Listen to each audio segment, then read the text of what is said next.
মনে রাখবেন ভাঙ্গা জিনিসগুলাকে আল্লাহ এমন ভাবে সুন্দর করে নতুন করে সাজাবে, আপনাকে এমন সুন্দর জীবন দান করবে, যারা আপনাকে নামাতে চেয়েছিল তারা আপনি পর্যন্ত আর পৌঁছাতে পারবে না। সুবহানাল্লাহ। যারা আপনাকে টেনে ধরে নামাতে চেয়েছে তারা অনেক পিছনে পড়ে থাকবে, আপনি রবের রহমত নিয়ে অনেক দূরে এগিয়ে থাকবেন। মনে রাখবেন, শুধু একটু সয়ে যাবেন, একটু ধৈর্য ধরে থাকবেন, একটু সহ্য করে চুপ করে থাকবেন। যত সইবেন তত পাইবেন, যত সইবেন তত পাইবেন। কোনো আফসোস নাই, কোনো আপত্তি নাই, কোনো হা হুতাশ নাই। রবকে শুধু এতটুকু বলবেন যখনই মন খারাপ হবে, সিজদায় মাথাটা ঝুঁকিয়ে, ইয়া রব, আমি যা পেয়েছি কোনো কিছু পাওয়ার যোগ্যতা আমার কাছেই নেই, সব তুমি দয়া করে দান করেছো, সব তুমি দয়া করে দান করেছো।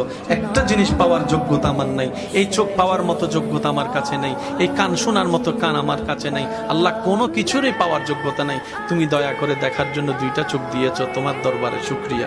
সুবহানাল্লাহ।